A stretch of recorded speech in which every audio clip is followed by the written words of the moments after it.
consecuencia de una resolución de la excelentísima Cámara Federal de Apelaciones.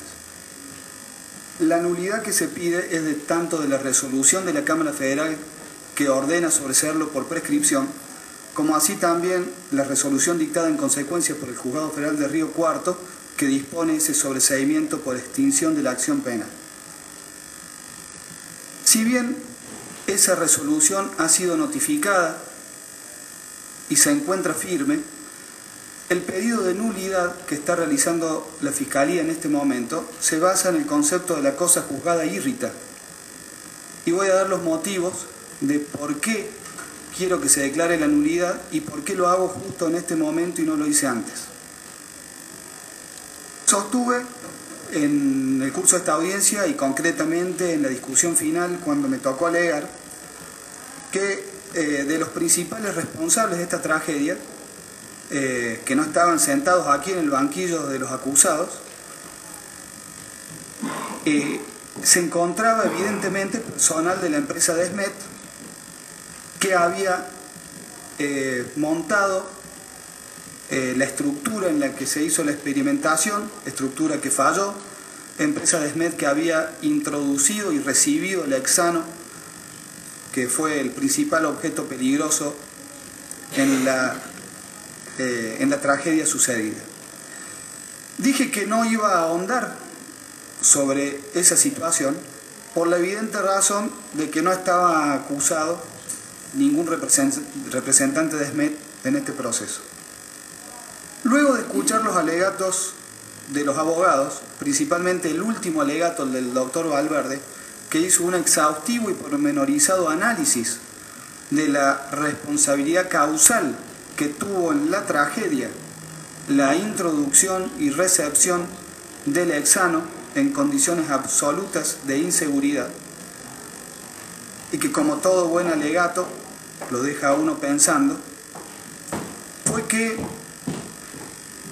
con posterioridad a las palabras del letrado y a ese profundo análisis sobre la cuestión, que repito, no era objeto de análisis en este proceso o en este juicio la responsabilidad de SMET porque ya estaba cerrada judicialmente en un sobreseimiento por prescripción, que me pregunté cómo puede ser que un sobreseimiento tan injusto no pueda tener ningún mecanismo para provocar su revisión, por la idea automática de que el non bis in idem es una garantía que impide revisar un sobreseimiento firme a favor de un imputado.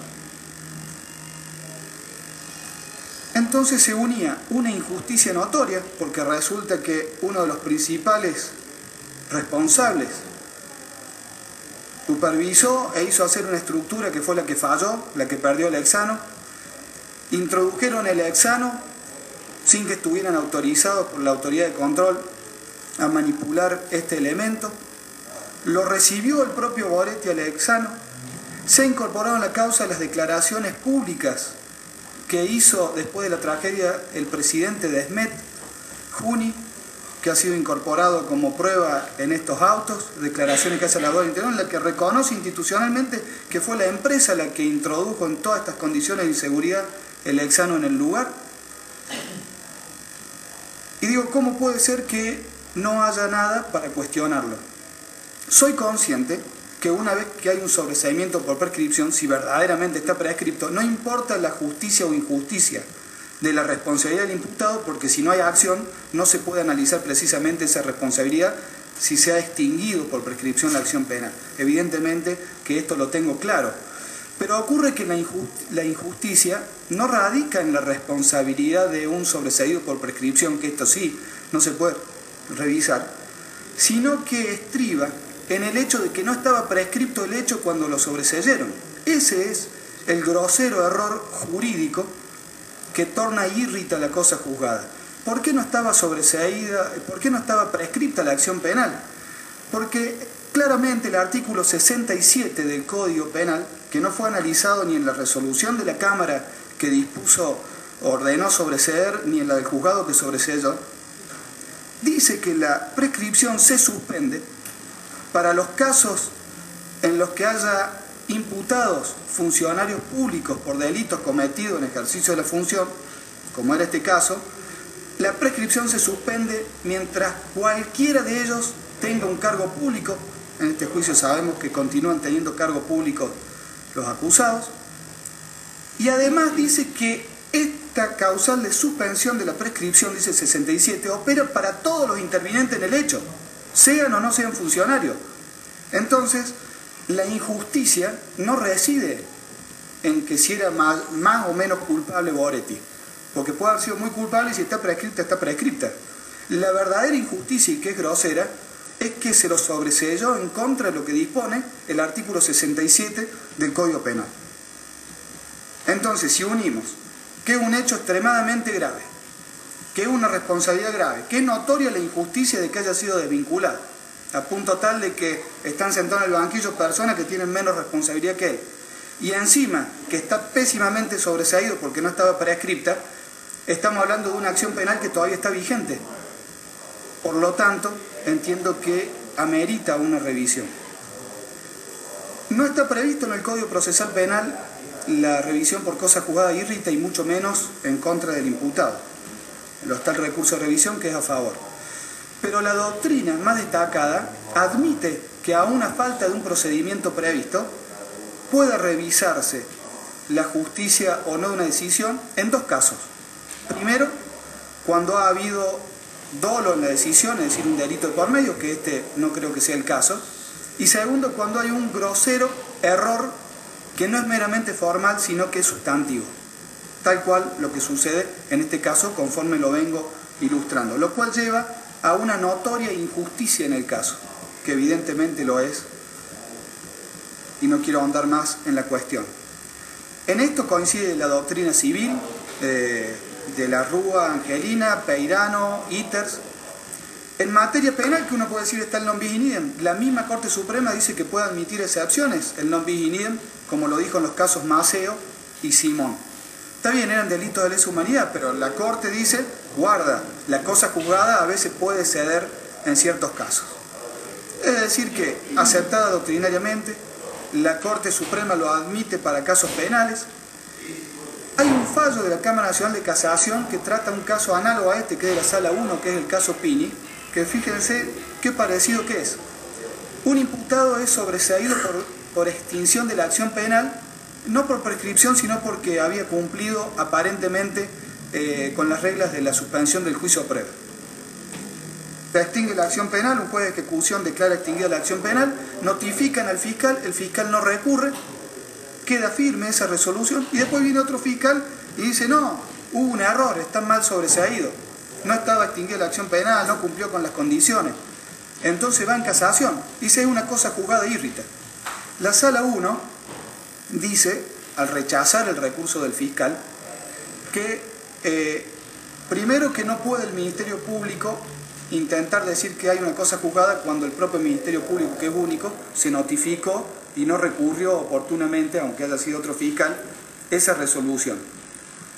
Pero deja una válvula abierta para que en algún caso excepcional pueda pedirse. Dice la casación penal que además no lo pueden considerar cosa irrita como para revisarlo y declarar la nulidad de ese sobreseimiento por extinción de la acción penal, porque el fiscal recurrente no demostró que se trata de una injusticia intolerable.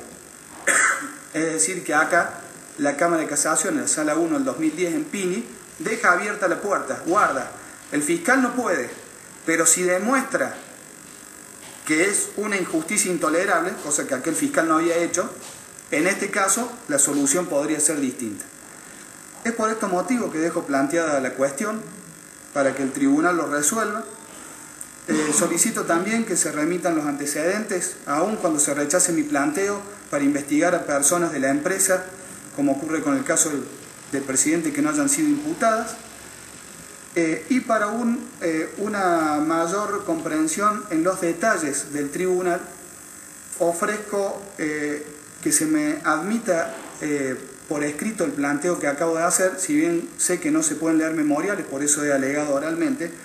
Como las cuestiones que he dicho, que están reflejadas en el escrito, tienen detalles de fojas, como por ejemplo el reportaje de Juni, que hace a La Voz del Interior reconociendo la responsabilidad institucional de la empresa, tiene detalles de citas doctrinarias, como ocurre con los fallos doctrinaria y jurisprudencia, como ocurre con los fallos y doctrinas que he citado, y de distintas disposiciones legales que son incompatibles, repetibles por sus detalles con la oralidad, solicito que, si el tribunal lo admite, me reciba el escrito en el que dice con los detalles que no puedo indicar oralmente lo que acabo de expresar, y también, por si el tribunal lo estima, deba ser puesto en consideración de las partes.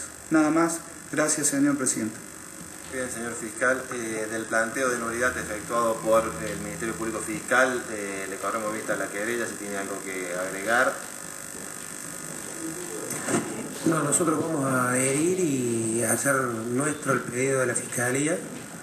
Entendemos que de ninguna manera se viola el principio de non bis in idem y que fundamentalmente no se trata de una nulidad por la nulidad misma, sino que está sustentada en un caso de injusticia grave y declara cosa juzgada irrita. Por lo tanto, entendemos que la nulidad debe prosperar y se deben correr las vistas que el señor fiscal solicite. Muy bien, doctor Díaz, coincide. Muy bien, doctor. Atento, señor presidente, de que yo no soy quien está a cargo de la defensa del señor Goretti. Solicito que se me exima de contestar la vista en razón de que se le formula un planteo de nulidad a quien en esta sala no puede defenderse. Deja constancia, doctor Valverde. ¿Qué fundamento, señor presidente? No tengo relación con ellos. Con la palabra Muy bien, dejamos constancia de las manifestaciones de la defensa.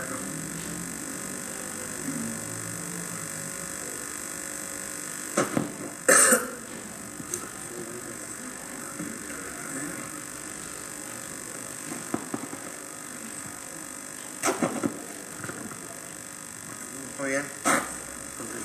Luego de escuchar las conclusiones finales de las partes, se le consulta a los imputados si tienen algo más que decir de todo lo que han visto y han oído a lo largo de todas estas audiencias.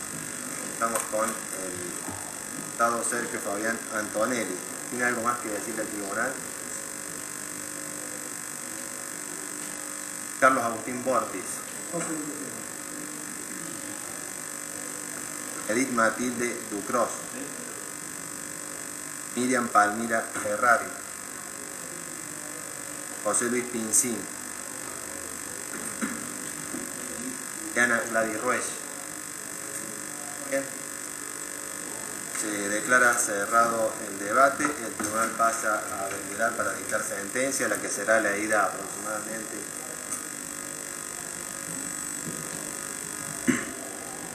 a las 12 horas. Señor presidente, a las 15 horas tengo que estar en la Fiscalía de Belleville, por lo tanto le voy a solicitar al tribunal que, para el caso de que cuando venga a leerse cuando se constituya a leer el veredicto, no esté presente en la sala de audiencia, me excuse de esa presencia, teniendo en cuenta principalmente esta obligación funcional. Muy bien, señor presidente. De pie, por favor.